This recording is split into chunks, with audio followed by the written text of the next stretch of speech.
And now, my top 3 games of 2012.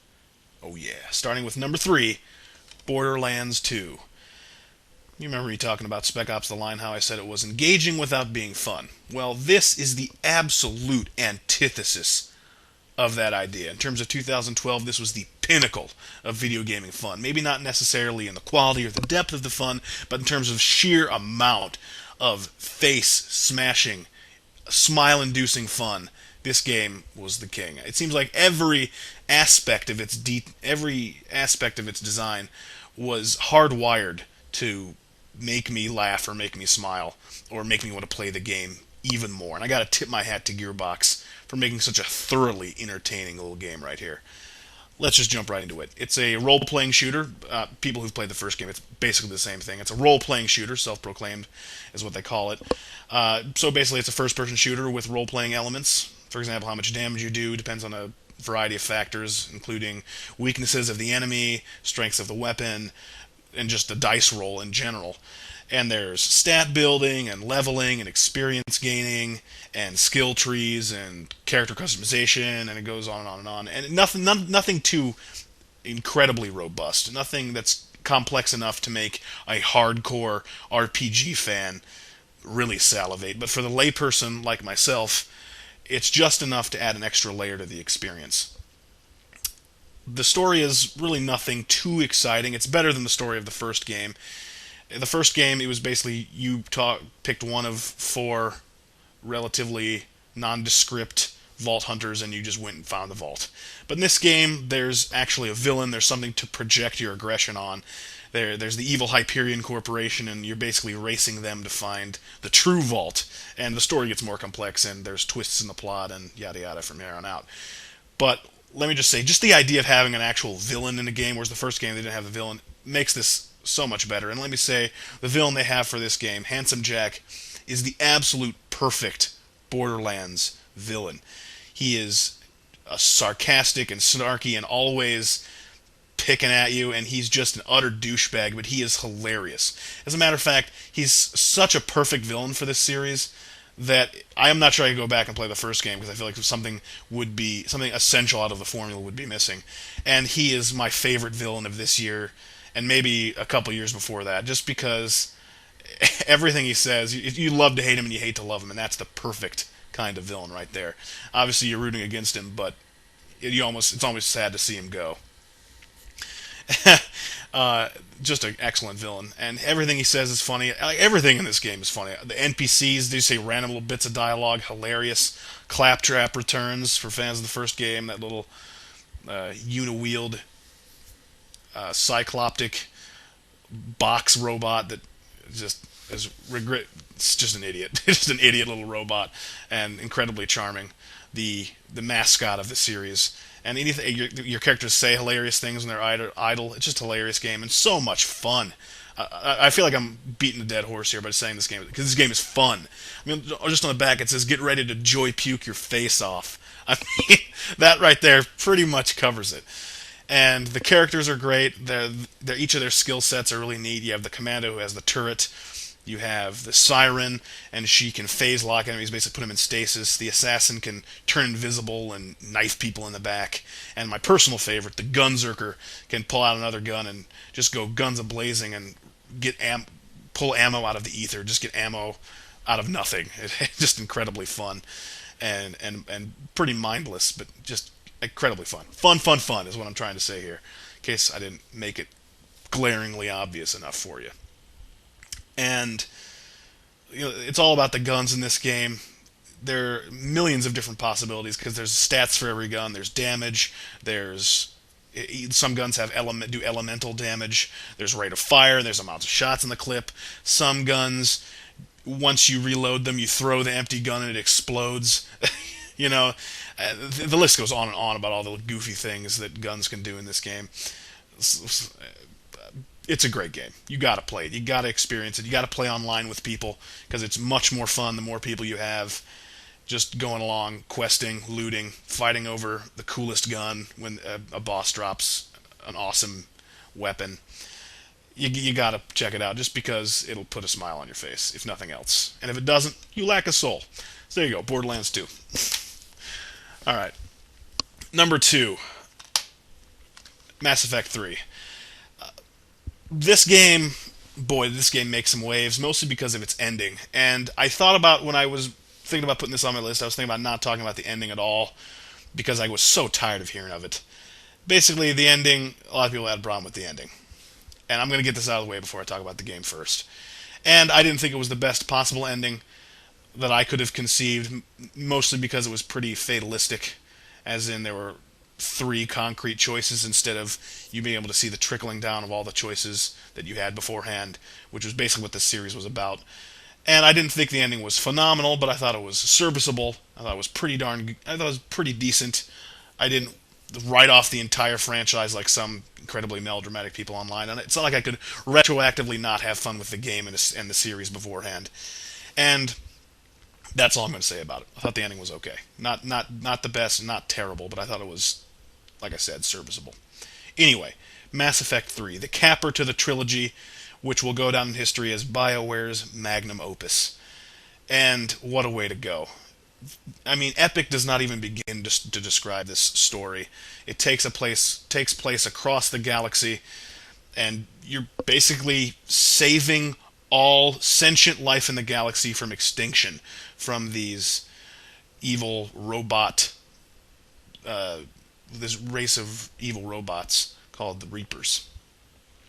And throughout the course of the game, you, like in all the games beforehand, you build relationships with your characters and with the character you play, and the decisions you made in previous games trickle down to this one. It will reflect how characters treat you. It'll reflect the decisions that you are allowed to have and allowed to make.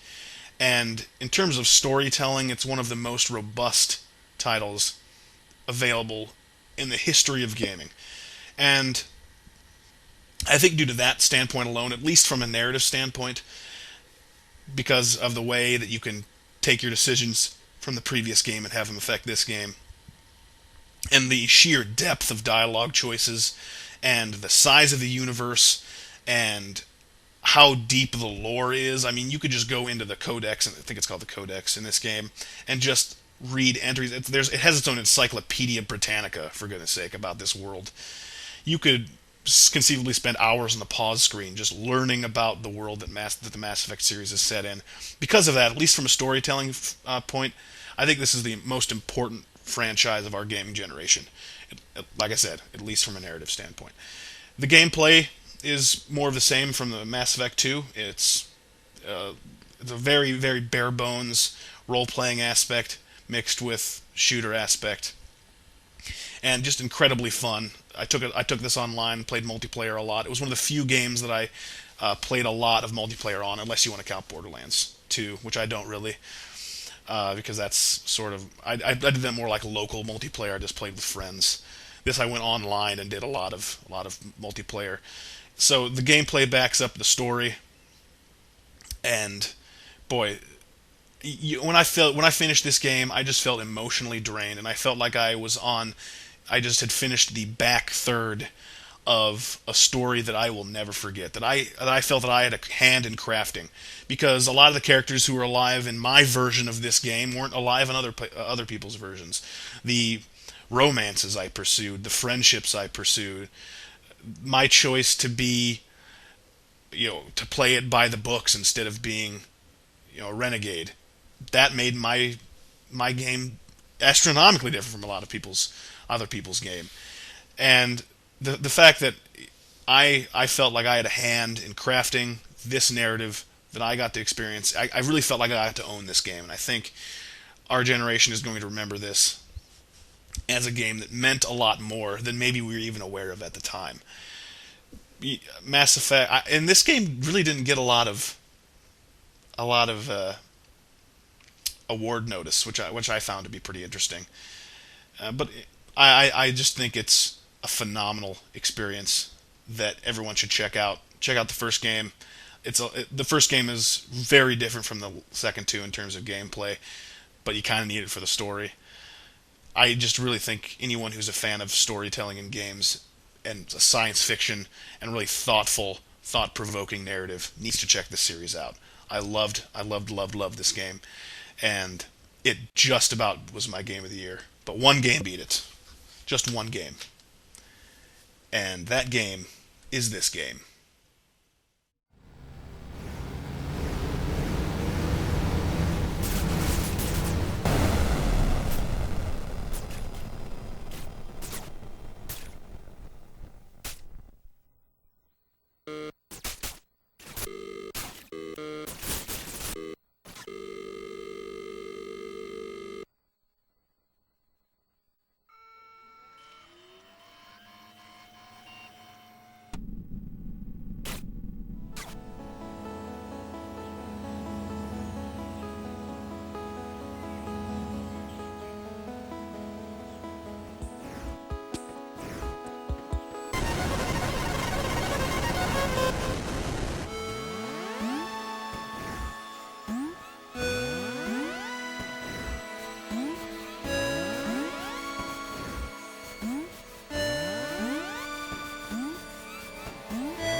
That's right, folks. My 2012 Game of the Year is Fez.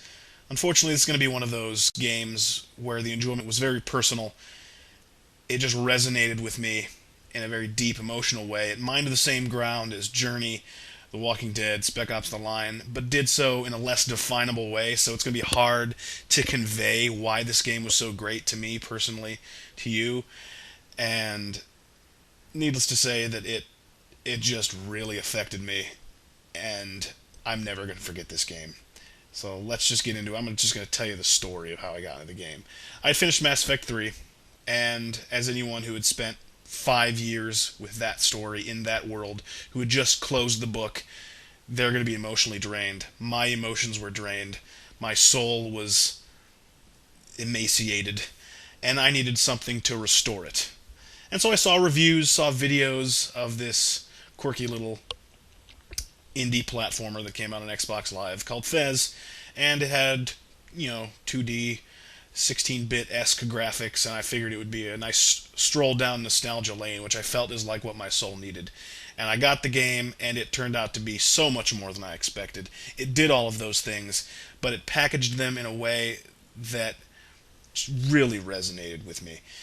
You play as Gomez, this little white, nondescript blob man, and for no apparent reason, one day he meets this magical, gigantic cube who gives him this Fez hat that he and all of his other civilization is used to perceiving their world in only 2 dimensions, and with this Fez, Gomez, can observe a third. And the main hook of the gameplay is, it's hard to describe without showing gameplay, and I did a little bit, and I hope you get it, but I'm going to give you a quick rundown. Basically, the world's a cube, and you can only see one side of the cube at any given time. And you can traverse across this 2D plane of one side of a cube, and you can platform that way, and at any time you want, you can turn the cube 90 degrees in either direction, and continue platforming on that 2D plane. So it's sort of a falsely 3D game. It allows you to traverse 4 different 2D perspectives on a 3D world. That's the best way I can describe it without showing gameplay. Hopefully the gameplay helps. And that gameplay of itself is pretty simple, straightforward, and at first it might take a little getting used to, but once you understand the mechanic, you're going to breeze through it. Basically, if you can no longer platform and you need to get higher or further, turn the map once or twice and the path will become apparent to you. And it's pretty simple. And it's through this simplicity that the real beauty of the game comes out, in my opinion. Through the graphics, the beautiful colors of the graphics, and the very downplayed and mysterious and delightful chiptune-based soundtrack. Excellent soundtrack, second only to the Journey soundtrack this year. It mines nostalgia, and it's very serene and melancholic. And that's another thing that I think about this game that I really enjoy, that I don't think a lot of people are going to get because the visuals are so pretty. Basically, once you leave the opening town of the game, and with the exception of one other bit of civilization you see throughout the course of the game, as you branch out, you are more or less alone on this quest. There's not a whole lot of other living things. And while the world is beautiful, it's very empty. And there's this subtle sense of sadness. And I just resonate. I'm going to use resonate a lot. I feel like I'm overusing resonate. I really feel the personality of this game coming through. I feel its creator shining through. And I know a lot of people, whenever people bring up this game, they have to bring up Phil Fish, who's this like nut job, loner, psychopath who spent 6 years spent 6 years making this game. And if you ever see him talk about his game, it's like he sounds a little bit crazy, and he's apparently a bit of a dick. He's kind of known for being unsubtle and mean. And forget about all that. Just think about what he's made here, and think about what he's trying to say, not about what he's said on his Twitter account about how Japanese games suck or whatever it is. That's unimportant. What's important here is the game, and it's really simple. You're just collecting these little cubes. And one last thing I want to talk about is the metagame aspect of the whole thing. Eventually, you'll run across these symbols, and they basically equate to an alphabet, a numbering system, and a way to decipher secret movements in the game. And once you do this, you'll start unlocking anti-cubes, which are another set of 32 cubes that you can get. And it requires an intensive puzzle solving, a bit of puzzle solving. Essentially, I had a pen and paper out the entire time taking notes. That's why I'm calling it a metagame. There's a game within a game or outside of the game. You actually have to apply some thought to figuring out some of the really deep puzzles. They're so subtle, these puzzles, you're not even going to recognize they're there until you look into it. And there's nothing quite as satisfying as deciphering this incredibly complex game and getting another anti-cube under your belt. It's just so great. And unfortunately, since I already know the secret alphabet and the secret numbering system and the secret movements, I'm never going to get to experience that again. That was a one-time only deal, but it was so effective, and it tied me to the experience. And like I said, it was just really, really personal for me. And so you'll probably play it. I think you should. You may not like it as much as I do. You probably won't, but you definitely should try it out. And that's all I have to say about that. That was my top 10 games of 2012. I hope you enjoyed watching. Please share your favorites from 2012 in the comments. And if you liked my list, let me tell you. If you hated my choices, please let me know. I value all opinions here, even ones that are phrased like an insult. So thanks for watching, everyone. More Let's Play Mario Galaxy to come. That's pretty much all I got. See you guys next time.